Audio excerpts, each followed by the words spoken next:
ನಮಸ್ಕಾರ. ಎಲ್ಲರೂ ಹೇಗಿದ್ದೀರಾ? ಎಲ್ಲರೂ ಚೆನ್ನಾಗಿದ್ದೀರಾ ಅಂತ ಅಂದ್ಕೊಂಡಿದ್ದೀನಿ. ನಾನು ಕೂಡ ತುಂಬ ಚೆನ್ನಾಗಿದ್ದೀನಿ ಫ್ರೆಂಡ್ಸ್. ಬನ್ನಿ, ನಾನು ಇವತ್ತು ಒಂದು ಸ್ವೀಟ್ ರೆಸಿಪಿಯನ್ನು ನಿಮ್ಮ ಜೊತೆ ಶೇರ್ ಮಾಡ್ತಾ ಇದ್ದೀನಿ. ಇದು ತುಂಬ ಚೆನ್ನಾಗಿರುತ್ತೆ, ಮಾಡೋಕ್ಕೂ ತುಂಬ ಸುಲಭವಾಗಿರುತ್ತೆ, ತಿನ್ನೋಕ್ಕೆ ತುಂಬ ಟೇಸ್ಟಿಯಾಗಿರುತ್ತೆ. ಇದು ಯಾವ ರೀತಿ ಮಾಡೋದು ಅಂತ ನಿಮಗೆ ಹೇಳ್ಕೊಡ್ತೀನಿ. ಇದಕ್ಕಿಂತ ಮುಂಚೆ ಯಾರೆಲ್ಲ ಹೊಸಬ್ರಿದ್ದೀರಾ ನಮ್ಮ ಚಾನಲ್ಗೆ ಸಬ್ಸ್ಕ್ರೈಬ್ ಮಾಡಿ, ಲೈಕ್ ಮಾಡಿ, ಶೇರ್ ಮಾಡಿ ಮತ್ತು ಕಮೆಂಟ್ಸಲ್ಲಿ ತಿಳಿಸಿ ನೀವು ಈ ರೆಸಿಪಿಯನ್ನು ನೋಡಿ ಏನನ್ನಿಸ್ತು ಅಂತ ಹೇಳಿ. ನಾವು ಇದು ರೆಸಿಪಿಯನ್ನು ನಮ್ಮ ಮನೆಯಲ್ಲಿ ಫಂಕ್ಷನಲ್ಲಿ ಮಾಡಿರುವಂಥದ್ದು. ಆಲ್ಮೋಸ್ಟ್ ನಮ್ಮ ಮುಸ್ಲಿಮ್ಸ್ ಏನಿದ್ದಾರೆ ಅವರು ಫಂಕ್ಷನಲ್ಲಿ ಇದು ಮಾಡೇ ಮಾಡ್ತಾರೆ. ತುಂಬ ಇಷ್ಟಪಟ್ಟು ಮಾಡ್ತಾರೆ, ತುಂಬ ಇಷ್ಟಪಟ್ಟು ರೆಸಿಪಿಯನ್ನು ಯೂಸ್ ಮಾಡ್ತಾರೆ. ತುಂಬ ಚೆನ್ನಾಗಿರುತ್ತೆ ಫ್ರೆಂಡ್ಸ್. ಈ ರೀತಿ ಮಾಡಿಕೊಂಡ್ರೆ ನೀವು ಇದು ಫಸ್ಟು ಮನೆಯಲ್ಲಿ ಒಂದು ಸ್ವಲ್ಪ ಮಾಡಿ ಟ್ರೈ ಮಾಡಿ. ನಿಮ್ಗೆ ಇಷ್ಟ ಆದರೆ ನೀವು ನೆಕ್ಸ್ಟ್ ಮಾಡ್ಕೋಬೋದು ಫಂಕ್ಷನ್ಗಳಲ್ಲಿ. ಇದು ನಮ್ಮ ಮನೆಯವರು ನಿಂತಿರೋದು ಮತ್ತು ನನ್ನ ಮಗ ನಿಂತಿದ್ದಾನೆ ಇಲ್ಲಿ. ಮತ್ತು ನೋಡಿ, ಇಲ್ಲಿ 8 ಲೀಟ್ರ್ ಹಾಲನ್ನು ತಗೊಂಡಿದ್ದೀವಿ ನಾವು ಈ ರೆಸಿಪಿ ಮಾಡೋಕ್ಕೆ. ನಾವು ಫಂಕ್ಷನ್ನಿಗೆ ರೆಸಿಪಿಯನ್ನು ರೆಡಿ ಮಾಡಿದ್ದು. 8 ಲೀಟ್ರ್ ಹಾಲು ಏನಿದೆ ನೋಡಿ ಇಲ್ಲಿ ನಾವು ಹಾಕ್ತಾಯಿದ್ದೀವಿ. ಅದಕ್ಕಿಂತ ಮುಂಚೆ ನಾವು 3 ಪಾವು ಅಕ್ಕಿ ಅಂದರೆ 3/4 kg ಅಕ್ಕಿ ಮತ್ತು 1/4 kg ಸಬ್ಬಕ್ಕಿಯನ್ನು ಚೆನ್ನಾಗಿ ನೀರಲ್ಲಿ ಬೇಯಿಸ್ಕೊಂಡಿದ್ದು. ಅಂದರೆ ಅಕ್ಕಿ ನೆನೆ ಹಾಕ್ಬಿಟ್ಟು ನಾವು ಬೆಳಿಗ್ಗೆನೇ ಅಕ್ಕಿ ನೆನೆ ಹಾಕಿ ಮಧ್ಯಾಹ್ನ 2 ಗಂಟೆಗೆ ನಾವು ಬೇಯೋಕ್ಕೆ ಇಟ್ಟಿದ್ದ ಅಕ್ಕಿಯನ್ನು ಒಂದು 2 ಅವರು ಚೆನ್ನಾಗಿ ಒಲೆ ಮೇಲೆ ನಾವು ಬೇಯಿಸ್ಕೊಂಡಿದ್ದೀವಿ. ನೀವು ಈ ರೆಸಿಪಿ ಮಾಡಬೇಕು ಅಂತ ಏನಾದರೂ ಇದ್ದರೆ ಒಲೆ ಮೇಲೆ ಬೇಯಿಸಬೇಕು ಅಂತ ಏನಿಲ್ಲ, ಕುಕ್ಕರ್ಗೆ ಹಾಕ್ಬಿಟ್ಟು ನೀವು ಅಕ್ಕಿನ ಒಂದು 10 ವಿಷಲು, ನೆಂದಿರೋ ಅಂಥ ಅಕ್ಕಿನ ಒಂದು 10 ವಿಷಲ್ ಚೆನ್ನಾಗಿ ಕೂಗಿಸ್ಕೊಂಡ್ರೆ ಆವಾಗ ನೀಟಾಗಿ ಬರುತ್ತೆ. ನೀವು ಮಾಡೋದ್ರ ಮೇಲೆ ಇರುತ್ತೆ. ನಾವಿಲ್ಲಿ 60ರಿಂದ 80 ಜನಕ್ಕೆ ಈ ಸ್ವೀಟನ್ನು ಮಾಡಿಕೊಂಡಿದ್ದು.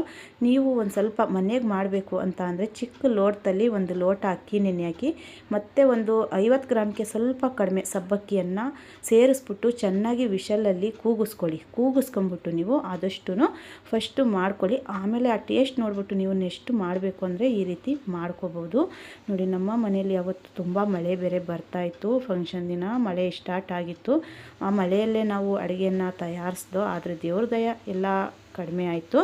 ನಾವು ಫಸ್ಟು ಅಕ್ಕಿ ಏನಿದೆ 3 ಪಾವು ಅಕ್ಕಿ 1/4 kg ಸಬ್ಬಕ್ಕಿಯನ್ನು ನೀಟಾಗಿ ಒಂದು 2 ಅವರು ಬೇಯಿಸ್ಕೊಂಡಿದ್ದೀವಿ. 8 ಅವರ್ ನೆನೆಸಿದ್ದೀವಿ ಅಕ್ಕಿಯನ್ನು. ಬರೀ 2 ಅವರು ಚೆನ್ನಾಗಿ ಆದ ಮೇಲೆ ನಾವು 8 ಲೀಟರ್ ಹಾಲೇನಿದೆ ಮತ್ತು ಅದಕ್ಕೆ ಹಾಕ್ಕೊಂಡು ಆ ಹಾಲಲ್ಲಿ ಚೆನ್ನಾಗಿ ಬೇಯಿಸ್ತಾ ಇದ್ದೀವಿ. ಯಾವ ರೀತಿ ಬೇಯಿಸಬೇಕು ಅಂತ ಅಂದರೆ ಫುಲ್ಲು ಅಕ್ಕಿ ಕಾಳು ಏನಿದ್ದಾವೆ ಎಲ್ಲ ಕುಗ್ಗಿ ಹೋಗಬೇಕು, ಅದು ಕಾಣಲೇಬಾರ್ದು.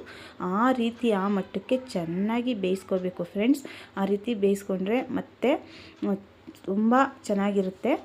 ಬೇಯಿಸ್ಕೊಂಡು ಆದಮೇಲೆ ಅದಕ್ಕೆ 2.5 kg ಸಕ್ಕರೆ ಮತ್ತು ಅರ್ಧ kg ನಾವು ಖೋವಾವನ್ನು ಹಾಕಿದ್ದೀವಿ. ನೀವು ಬೇಕು ಅಂತ ಅಂದರೆ ಖೋವಾ ನಿಮಗೆ ಸಿಗಲಿಲ್ಲ ಅಂತ ಅಂದರೆ ನೀವು ಹಾಲು ಖೋವಾ ಏನು ಬರುತ್ತೆ ಅಂದರೆ ಬೇಕ್ರಿಯಲ್ಲಿ ದೂದ್ ಪೇಡ ಅಂತ ಬರುತ್ತೆ ನೋಡಿ, ದೂದ್ ಪೇಡ ಅದು ಕೂಡ ನೀವು ಯೂಸ್ ಮಾಡ್ಬೋದು. ಮನೆಯಲ್ಲಿ ಮಾಡ್ಕೋಬೇಕಾದ್ರೆ ದೂದ್ ಪೇಡನೇ ಯೂಸ್ ಮಾಡಿ ನೋಡಿ, ಇಲ್ಲ ಖೋವಾ ಸಿಕ್ಕಿದ್ರೆ ಖೋವಾ ಕೂಡ ಯೂಸ್ ಮಾಡಿ ನೋಡಿ, ತುಂಬ ಚೆನ್ನಾಗಿರುತ್ತೆ. ನೋಡಿ, ಈ ರೀತಿ ನೀಟಾಗಿ ಬೇಯಿಸ್ಕೋಬೇಕು ಹಾಲಲ್ಲಿ. ನಾವು ಚೆನ್ನಾಗಿ ಬರೀ ಇನ್ನು ಅಕ್ಕಿಯನ್ನು ನೀಟಾಗಿ ಹಾಲಲ್ಲೇ ಬೇಯಿಸ್ತಾ ಇದ್ದೀವಿ. ಈ ರೀತಿ ನೀಟಾಗಿ ಬೇಯಲಿ ಮತ್ತು ನಾನು ನಿಮಗೆ ಈ ರೆಸಿಪಿಯನ್ನು ತೋರಿಸ್ತೀನಿ.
ಹಾಲಿಗೆ ಸ್ವಲ್ಪ ಸ್ವಲ್ಪ ನೀರು ಬೆರೆಸಿ ಚೆನ್ನಾಗಿ ಕುದಿಸ್ಕೊಂಡಿದ್ದಾರೆ ನೋಡಿ ಫ್ರೆಂಡ್ಸ್. ಇದಕ್ಕೆ ಸಕ್ಕರೆ ಮತ್ತು ಖೋವಾ ಕೂಡ ಮಿಕ್ಸ್ ಮಾಡಿ ಚೆನ್ನಾಗಿ ಬೇಯಿಸ್ಕೊಂಡು ಆಯಿತು. ಅದು ಒಂದು ಕರೆಕ್ಟಾಗಿ ನೀಟಾಗಿ ಒಂದು ಹದ ಬರಬೇಕು. ಅದಾದಮೇಲೆ ಮಿಲ್ಕ್ ಮಿಟ್ ಏನಿದೆ 2 ಬಾಟಲ್ ಮಿಲ್ಕ್ ಮಿಟ್ ಏನಿದೆ ಅದನ್ನು ಅವರು ಅದರಲ್ಲೇ ಹಾಕ್ತಾಯಿದ್ದಾರೆ, ಡಬ್ಬ ಮೂಲಕನೇ ಅದರಲ್ಲೇ ಹಾಕಬೇಕಂತೆ ಅವರು ಆ ಥರ ಹೇಳಿದ್ರು. ಸೊ ಎಲ್ಲ ತೆಗೆದ್ಬಿಟ್ಟು ನೋಡಿ 2 ಮಿಲ್ಕ್ ಮಿಟನ್ನು ಅದರಲ್ಲಿ ಮಿಕ್ಸ್ ಮಾಡ್ಕೊತಾ ಇದ್ದಾರೆ.